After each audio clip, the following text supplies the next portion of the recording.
Bonjour chers étudiants et étudiantes, nous allons continuer avec le thème numéro 2, le développement, approche théorique et évolution. Cette capsule est réservée à la question des caractéristiques des PED et de leur diversité.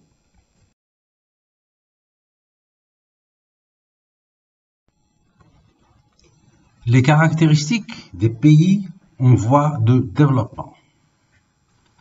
Alors nous allons voir trois choses. D'abord, ces pays ont des structures économiques et sociales désarticulées. Deuxièmement, ils sont marqués par une forte croissance démographique. Et troisièmement, une faible insertion dans le commerce international.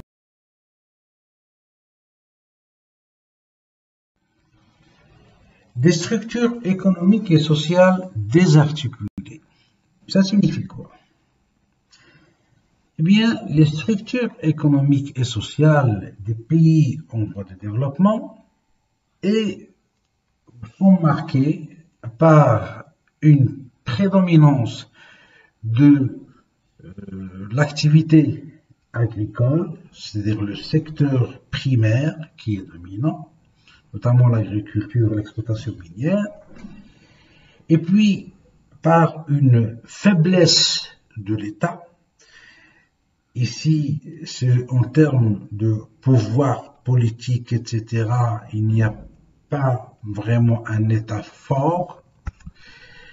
Et troisièmement, c'est que les structures sociales sont très inégalitaires, très disparates. Inégalité entre hommes et femmes, inégalité d'accès à l'enseignement, aux services de santé, inégalité, par exemple, à l'accès à l'emploi, inégalité ou disparité entre le monde rural, le monde urbain, etc. Donc, de fortes disparités. Alors, les caractéristiques, le fait d'avoir cette structure sociale, économique, sociale avec ces caractéristiques, eh bien, ce sont ces structures-là qui constituent déjà un obstacle face au développement de ces pays. Le fait de dire qu'on a une structure économique déséquilibrée, ou plutôt désarticulée, en fin de compte, on revient un petit peu à l'histoire économique de ces pays. Ces pays qui la majorité d'entre eux ont été colonisés, la force coloniale a orienté le tissu productif dans ces pays vers la production des biens et des services en fonction des besoins des pays de la force coloniale, et non pas en fonction des besoins des pays colonisés.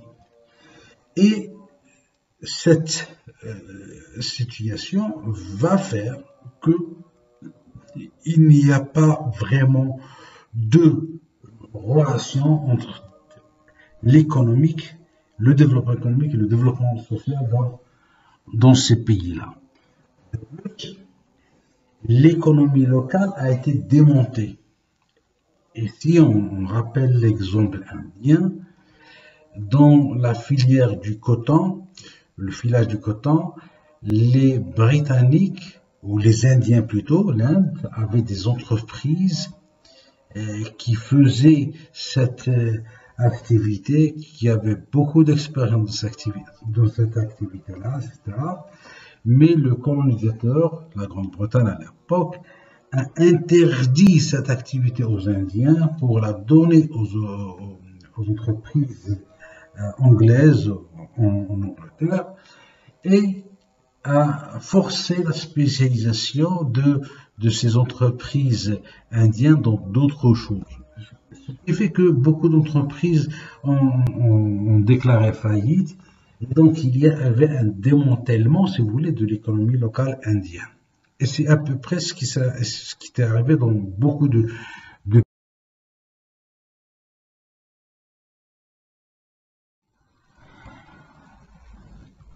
Toujours dans les structures économiques désarticulées, on va voir également que les économies des PED sont des économies déséquilibrées. Déséquilibrées dans le sens où il y a un secteur qui domine plutôt le reste des secteurs d'activité. Et c'est le secteur agricole qui est dominant. De plus, le secteur reste traditionnel, archaïque et très peu productif. Et puis, un deuxième élément important, c'est que la production des pays en développement n'est pas très diversifiée. Très peu diversifiée, sinon elle n'est pas du tout diversifiée. C'est en relation avec le caractère déséquilibré de leur économie. Nous avons dit que leur économie étant déséquilibrée, il y a une domination du secteur agricole par rapport aux secteurs, ce qui fait que déjà dans la structure des exportations, il n'y a pas vraiment, ou de la production, il n'y a pas vraiment de diversification. En plus, du fait que le marché intérieur n'est pas large, ne peut pas absorber leur propre production, ces productions sont orientées vers les pays industrialisés. Ce qui fait également que les recettes des pays en voie de développement vont dépendre de l'évolution du cours de ces produits sur le marché international. Donc c'est la demande internationale qui va déterminer les prix de ces biens.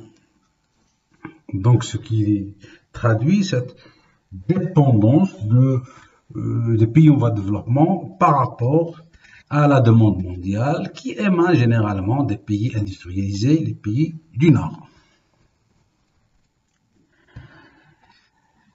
Alors, en conséquence, qu'est-ce qu'on peut conclure ici? On peut conclure que le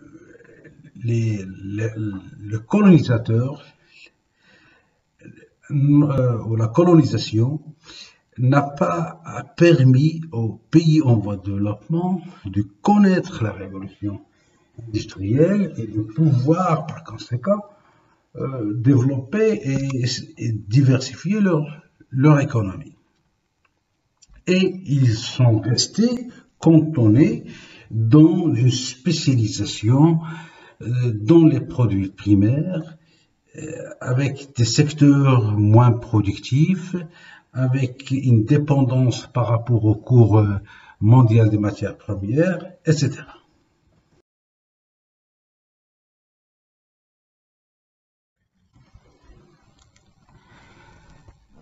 La deuxième caractéristique des pays en voie de développement, c'est la croissance démographique qui est forte. Alors, cette croissance démographique,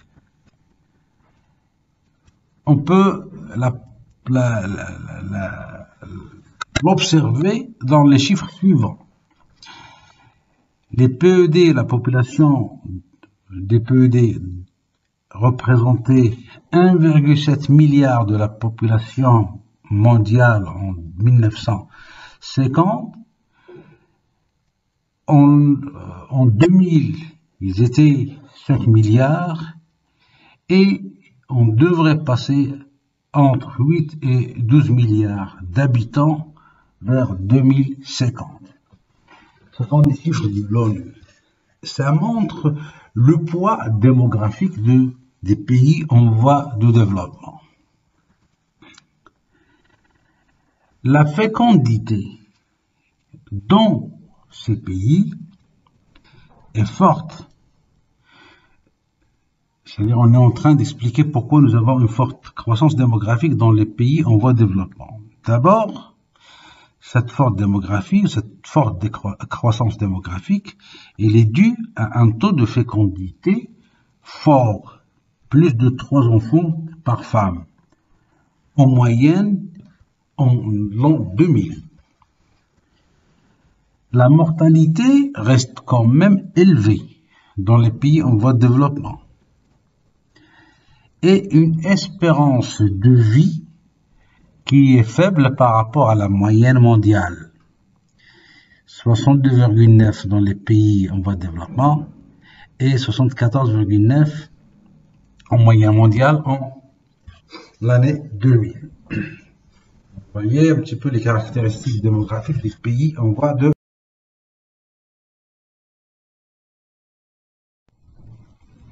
Au niveau du commerce international, les PED sont caractérisés par la faiblesse de leur insertion dans les échanges internationaux. Ils ont une place minoritaire dans l'économie ou les échanges internationaux ou le commerce international. Ils sont à l'origine de 37% des exportations de marchandises mondiales en 2005. Vous allez me dire que c'est beaucoup. Mais remarquez que cette part-là, les 37%, est la même, presque la même, depuis 1948. C'est-à-dire depuis plus de 70 ans, les PED produisent presque la même part dans le commerce international. Il n'y a pas vraiment d'évolution.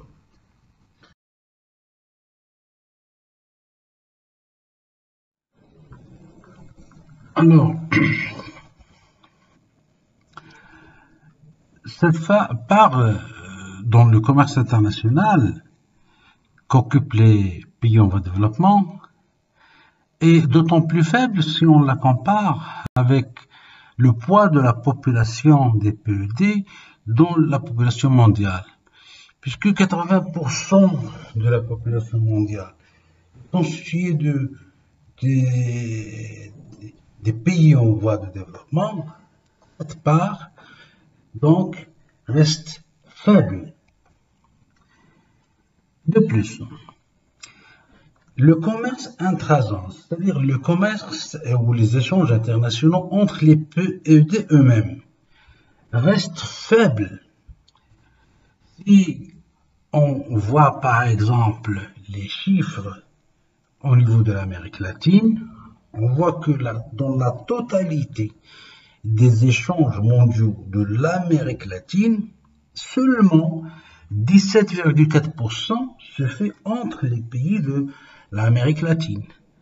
De la même manière, on peut remarquer que dans les échanges internationaux des pays du Moyen-Orient, seulement 10,4% est réalisé entre ces pays, les pays du Moyen-Orient.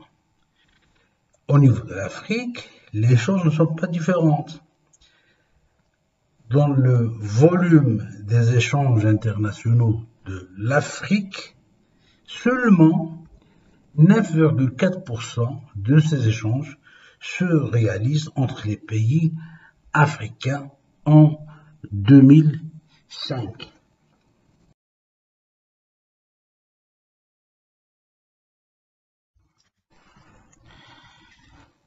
Alors, cette faible participation dans le commerce international est due à quoi? En fait, il y a plusieurs raisons qui expliquent cette faible participation dans le commerce international. D'abord, un des premiers problèmes, c'est une spécialisation dans les produits primaires défavorables. En fait, du fait que les pays en voie de développement sont spécialisés dans les produits primaires, les matières premières, les produits agricoles, sont globalement des produits à faible valeur ajoutée. Ça veut dire tout simplement qu'on est obligé de vendre des quantités énormes pour avoir peu d'argent. Alors que les pays du Nord, un pays du Nord, il vous vend une voiture, une machine, etc., qui coûte vraiment beaucoup d'argent. Et du coup, on a les pays du Nord, en vendant peu de quantité, ils récupèrent énormément d'argent. Et les pays du Sud, les PED, vendent de très grandes quantités contre peu d'argent. Ce qui fait que, en gros, leur participation dans le commerce international va rester faible. Le Nord spécialisé dans les produits à forte valeur ajoutée et le Sud spécialisé dans des produits à faible, voire très faible valeur ajoutée. Deuxième des choses, ce sont les prix internationaux qui sont peu avantageux, notamment depuis les années 80. Et là, il faut comprendre les choses suivantes. Les matières premières, les produits qui viennent des pays du Sud et qui vont sur le marché international, eh bien, ils font face à une très grande concurrence. Déjà, les pays du Sud font de la concurrence entre eux-mêmes. Ce qui fait que les prix des matières premières, les prix des produits agricoles, déjà avec leur valeur ajoutée, qui est faible, leur prix sur leur cours ou leur prix sur les marchés internationaux ont tendance à fluctuer beaucoup et à baisser la plupart du temps. Par contre, les pays du Nord qui sont spécialisés dans les équipements, les produits, les biens d'équipement, les voitures, la haute technologie, etc., la structure de marché de ces biens-là n'est pas vraiment concurrentielle. Elle est plutôt monopolistique. Ce qui fait qu'il y a une certaine stabilité de leur prix. Et donc, vous voyez que les premiers, les PED, vendent des biens, des produits à faible valeur ajoutée, dont les prix fluctuent beaucoup sur le marché international, et surtout, ils ont une tendance baissière, notamment depuis les années 80, et en face, les pays du Nord, spécialisés dans des biens d'équipement, dans la technologie, etc., avec une structure plutôt monopolistique pour ces biens, ce qui fait une certaine stabilité de leur prix. En fin de compte, le Nord est plus gagnant que le Sud. Et puis, en plus de ces deux problèmes, donc la spécialisation, la fluctuation des prix, etc., il y a un troisième élément important, à savoir les barrières non douanières. On sait que actuellement, dans le contexte de la mondialisation, le discours véhiculé à ce propos est qu'il y a une ouverture des marchés. Et c'est vrai, il y a un processus de démantèlement des tarifs douaniers.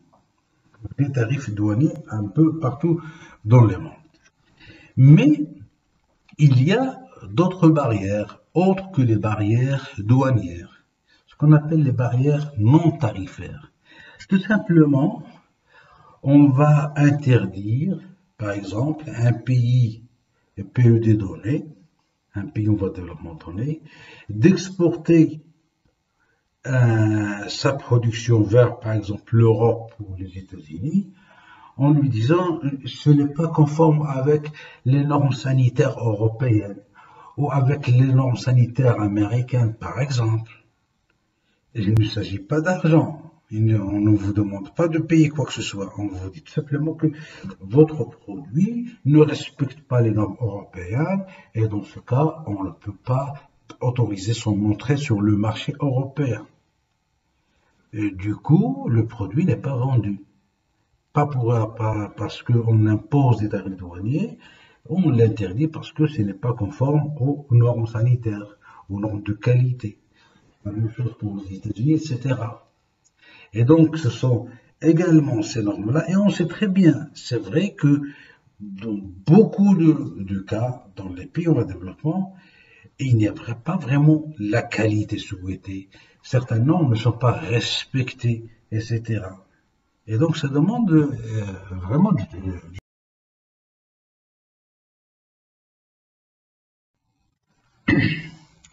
toujours dans les causes, on peut citer maintenant des causes qui sont liées aux structures, aux caractéristiques même des pays en voie de développement.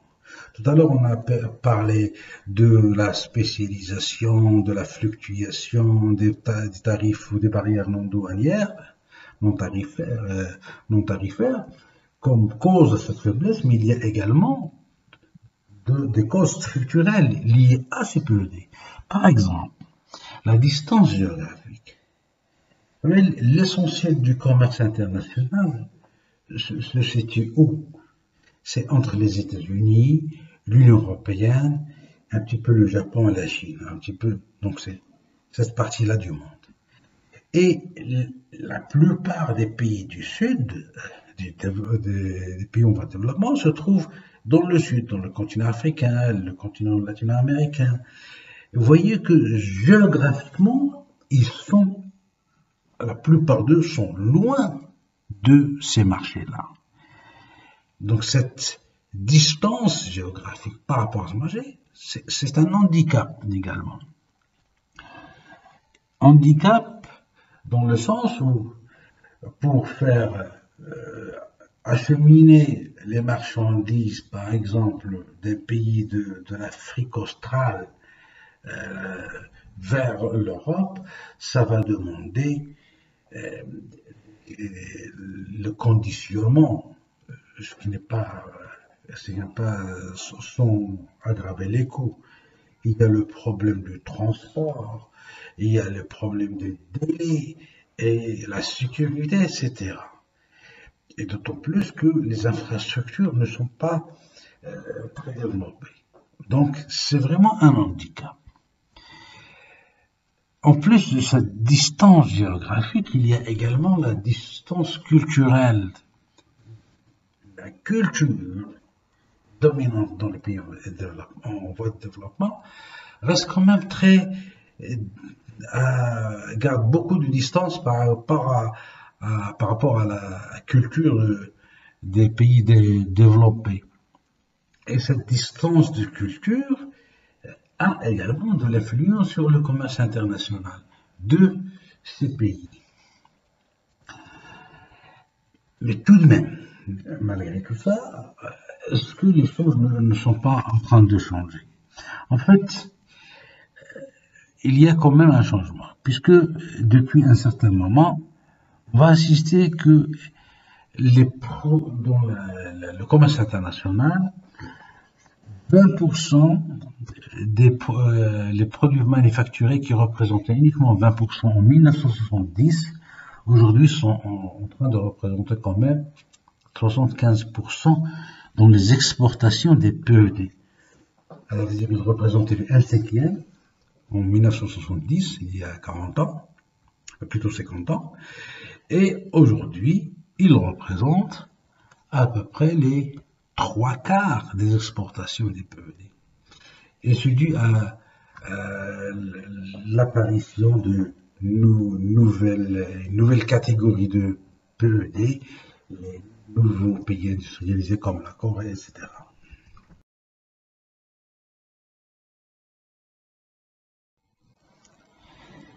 Alors, la diversité des PED, on parle clairement, on parle des pays en voie de développement, des pays sous-développés, des pays du Sud. Est-ce qu'il s'agit vraiment d'un groupe homogène? Est-ce que on peut comparer un pays, par exemple, comme le Brésil, le Maroc, le Burkina Faso, etc. Enfin, ce sont tous des PED. Mais est-ce que ils ont les mêmes euh, caractéristiques? Eh bien, faut constater que même au début, dans la constitution de ce troisième monde, le tiers monde, durant les années 50, il y avait aussi un mouvement politique, le mouvement des non-alignés. C'était un groupement de pays qui n'appartenait ni au pays développé, le premier monde, ni au second monde, mais c'était des pays qui étaient quand même très divergents, que ce soit sur le plan idéologique, mais également sur le plan culturel, sur le plan des structures économiques, etc. Donc il y avait déjà à l'époque, déjà beaucoup de différences. Il n'y avait pas vraiment une homogénéité.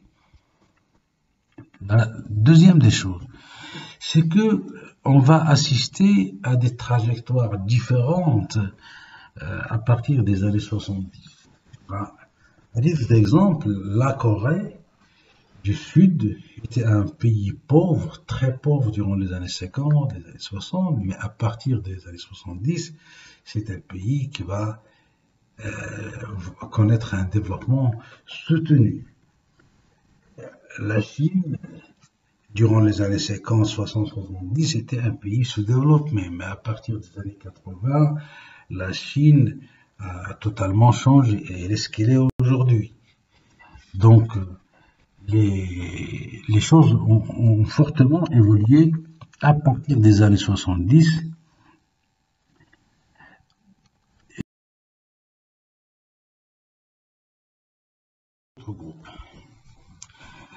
Cette diversité va pousser si vous voulez, que ce soit les organismes internationaux ou même les économistes à faire une classification, si vous voulez, de ces pays en voie de développement sous forme de classes.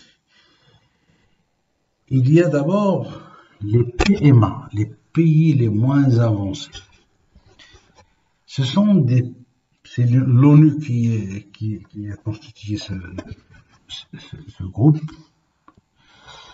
Ce sont des pays les plus pauvres. Vraiment, ils sont diminués.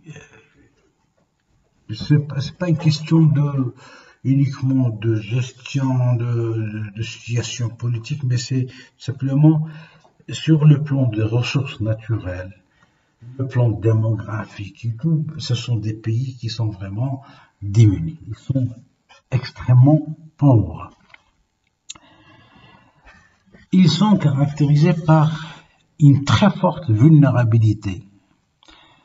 Cette faiblesse est due, ou cette vulnérabilité est due déjà à l'instabilité de la croissance. Donc ils n'ont jamais vraiment connu une croissance stable. Ça dépend des années. Et cette croissance est globalement faible. Un secteur primaire majoritaire dans la structure économique. C'est-à-dire, dans ces pays-là, c'est l'agriculture qui est dominante et qui reste une agriculture très archaïque, très traditionnelle. Et une production peu diversifiée. Donc, c'est vraiment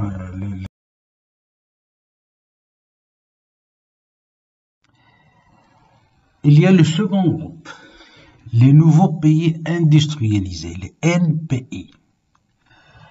C'est un groupe de pays en voie de développement très avancés dans leur industrialisation et dans leur rattrapage avec les pays développés.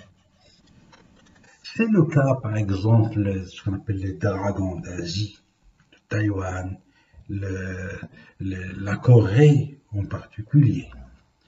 qui étaient des pays pauvres durant les années 50-60, mais à partir des années 70, notamment, je parle de la Corée du Sud, vont connaître un développement soutenu, un développement pendant une forte période. Et donc, la Corée actuellement, ce n'est pas un pays sous-développé. Il y a également le Brésil, par exemple, dans l'Amérique latine et d'autres pays. Ce sont les nouveaux pays industrialisés. Et il y a la troisième catégorie, les pays pétroliers. En fait, ce n'est pas uniquement les pays pétroliers, mais les pays pétroliers et les autres pays qui vivent de ce qu'on appelle l'économie de la rente. Soit ils ont des gisements de pétrole, des gisements de gaz ou de métaux précieux, l'or, les diamants, etc. Les pierres précieuses. Et donc ces pays-là, tout en étant du pays dans les PED, mais ils ont quand même une ressource naturelle sur laquelle ils comptent beaucoup, le pétrole dans beaucoup de cas, c'est le cas de l'Arabie Saoudite, de l'Algérie, la Libye, etc. par exemple, le Nigeria, etc. D'autres pays qui ont des métaux précieux, comme par exemple l'Angola en Afrique, le Mozambique, la Sierra Leone, etc. Et donc, ils ont quand même de la richesse. En fin de compte, ce tiers-monde, ces pays en voie de développement, on les a stratifiés ou classés en trois grandes catégories. Les pays les moins avancés, les PMA, les nouveaux pays industrialisés, les NPI, ou ce qu'on appelle aujourd'hui les pays émergents, et les pays pétroliers, etc. Et donc, c'est cette diversité qui caractérise également les pays en voie de développement. On ne peut pas parler des pays en voie de développement comme si on est en train de parler de quelque chose d'homogène, etc.